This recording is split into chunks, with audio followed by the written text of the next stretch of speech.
اگلی آیت فَإِن طَلَّقَهَا، پھر اگر وہ اس کو طلاق دے دے، کون؟ شوہر.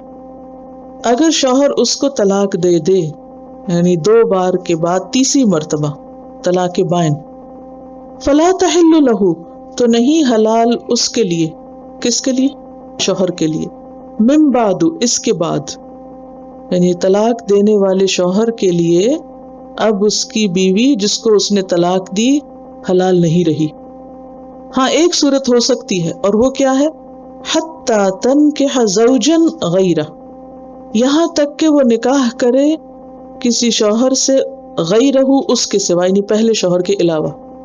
اس کی مثال کیا ہے کہ مثلا اگر ایک عورت کو طلاق ہو گئی، اس کی عدت پوری ہو گئی، اب یہ طلاق تیسری طلاق تھی یا طلاق بائنہ تھی، اس صورت میں اب نہ تو رجوع ہو سکتا ہے، نہ ہی وہ شوہر نکاح کر سکتا ہے دوبارہ، کیونکہ 3 دفعہ ہو گئی طلاق.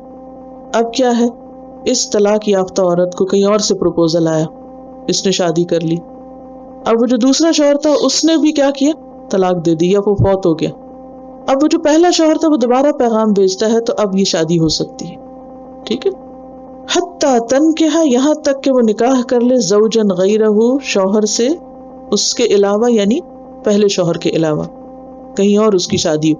لیکن یہاں یہ بات یاد رکھی جائے کہ یہ شادی صرف برائے شادی نہ ہو، خانہ پوری نہ ہو، بلکہ حقیقی معنوں میں شادی ہو، اور پھر نیچرل طریقے سے طلاق ہو یا نیچرل طریقے سے ڈیتھ وغیرہ کے بعد. کیونکہ صرف اس مقصد کے لیے شادی کرنا کہ بس ایک خانہ پوری کر کے پھر دوبارہ جلدی سے طلاق لے کے تو عدت پوری کر کے پھر عورت پہلے شوہر کے لیے حلال ہو، جس کو عموماً کیا کہتے ہیں، حلالہ کرنا. اور حلالہ کرنے والے اور کرانے والے پر لعنت کی گئی ہے، یہ اتنا ناپسندیدہ فعل ہے. فَإِن طَلَّقَهَا، پھر اگر وہ طلاق دے دے اس کو، کون؟ دوسرا شوہر. کس کو؟ اسی عورت کو جسے پہلے ایک شوہر طلاق دے چکا ہے. فَلَا جُنَاحَ، تو نہیں کوئی گناہ، علیہما، ان دونوں پر. کن پر؟ پہلے شوہر پر اور اس متعلقہ پر جو دوسرے شوہر سے اب طلاق یافتہ ہے.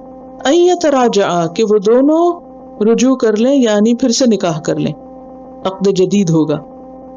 ان ظنا، اگر وہ گمان رکھتے ہوں، اگر وہ سمجھتے ہوں، ان یقیما، کہ وہ قائم رکھیں گے، حدود اللہ، اللہ کی حدود، یعنی آئندہ اب ایک دوسرے کے حقوق ادا کریں گے تو پھر شادی کریں. اب یہ کنڈیشنل ہوگا. اور اگر سمجھے کہ وہی کھیل تماشا پھر کرنا ہے، وہی لڑائی فساد اور جھگڑے اور عادتیں نہیں بدلی، تو پھر ضرورت نہیں ہے دوبارہ وہیں پر شادی کرنے کی. وَتِلْكَ حُدُودُ اللَّهِ، اور یہ اللہ کی حدود ہیں. يُبَيِّنُهَا لِقَوْمٍ يَعْلَمُونَ، ان کو بیان کرتا ہے اللہ ان لوگوں کے لیے جو علم رکھتے ہوں، کیونکہ جن کے پاس علم نہیں، سمجھ نہیں، وہ پھر اللہ کی حدود کو جانتے ہی نہیں. یعنی اللہ تعالیٰ نے سارے قاعدے قانون تو بتا دیے ہیں، لیکن جن کے پاس علم نہیں ان کو پتہ نہیں. اسی وجہ سے لوگ جہالت میں بہت سے غلط کام کرتے رہتے ہیں، اور خاص طور پر ایک ہی وقت میں کئی طلاقیں دینے کا. ان کا سوال یہ ہے کہ جو لوگ جہالت میں ایسا کرتے ہیں تو کیا پھر ان کی طلاق ہو جاتی؟ اس معاملے میں 2 آراء ہیں کہ ایک وقت میں 3 دفعہ طلاق کا لفظ کہنے سے طلاق ہوتی ہے، یا ایک ہی ہوتی ہے، یا تینوں ہو جاتی ہیں. تو اس میں عمومی رائے یہی ہے حضرت عمر رضی اللہ تعالیٰ عنہ کے اس عمل کی وجہ سے کہ وہ ہو جاتی ہیں، چاہے ایک وقت میں کوئی 1 کہے یا 3 کہے.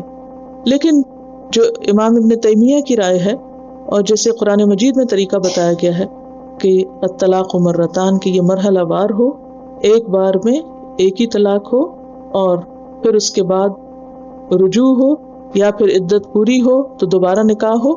تو اسی وجہ سے ہے کیونکہ اگر یہ نہیں کرنا تھا تو پھر یہ 2 مرتبہ کی تو بات ہی نہیں تھی.